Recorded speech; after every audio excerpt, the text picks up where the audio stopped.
उत्तर प्रदेश के एक छोटे से गांव बरगांव में एक बहुत पुराना पीपल का पेड़ था। गांव वाले उसे मौत का पेड़ कहते थे, क्योंकि जो भी उस पेड़ के पास रात में गया वो कभी वापस नहीं आया। गांव के बुजुर्ग बताते थे, उस पेड़ पर एक चुड़ैल रहती है। वो चुड़ैल पहले एक औरत थी जिसका नाम था गौरी।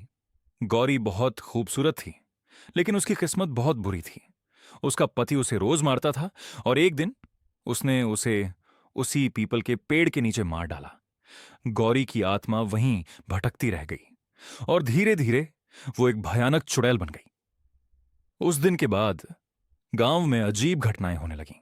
रात को किसी औरत के रोने की आवाज, पेड़ के पास से गुजरने पर ठंडी हवा, और सबसे डरावना, पेड़ से लटकती परछाई। शहर से पढ़ाई करके एक लड़का गांव आया।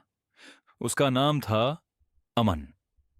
अमन को इन सब बातों पर विश्वास नहीं था। वो बोला, ये सब अंधविश्वास है, भूत वूत कुछ नहीं होता।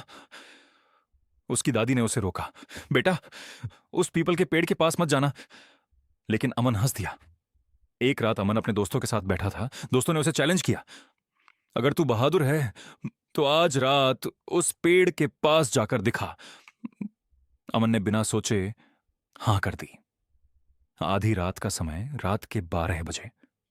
पूरा गांव सो चुका था। अमन अकेला उस पीपल के पेड़ की तरफ चल पड़ा। जैसे जैसे वो पास जा रहा था, हवा ठंडी होती जा रही थी और अचानक पेड़ के पत्ते बिना हवा के हिलने लगे। अमन ने ऊपर देखा और उसकी सांस रुक गई। पेड़ की एक डाल पर एक औरत उल्टी लटकी हुई थी। उसके लंबे बाल जमीन तक लटक रहे थे और उसकी आंखें पूरी काली थीं। अमन डर गया, लेकिन उसने खुद को संभाला। यह बस मेरा भ्रम है। जैसे ही उसने पीछे मुड़कर जाने की कोशिश की, एक आवाज आई, रुक जा। अमन जम गया। धीरे धीरे उसने पीछे देखा। वो औरत अब उसके बिल्कुल सामने खड़ी थी।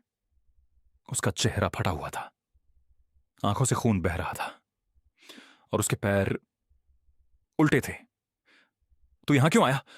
उसने डरावनी आवाज में पूछा। अमन कांपते हुए बोला, मैं बस ऐसे ही। चुड़ैल जोर से हंसी, अब तू वापस नहीं जाएगा। अमन पूरी ताकत से भागने लगा, लेकिन जितना वो भागता पेड़ उतना ही पास आता, जैसे वो उसी जगह पर फंस गया हो। अचानक अमन गिर गया और जब उसने ऊपर देखा तो चुड़ैल उसके ऊपर झुककर उसे घूर रही थी।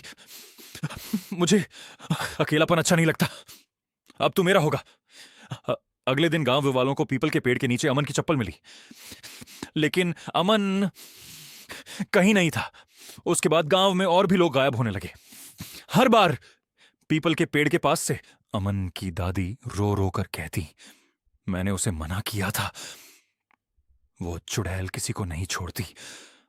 अब रात में एक और आवाज आने लगी, एक लड़के की चीख जो मदद के लिए पुकारता था। गांव के पंडित ने कहा, यह चुड़ैल और ताकतवर हो रही है। अब वो सिर्फ मारती नहीं, लोगों को अपने जैसा बना रही है।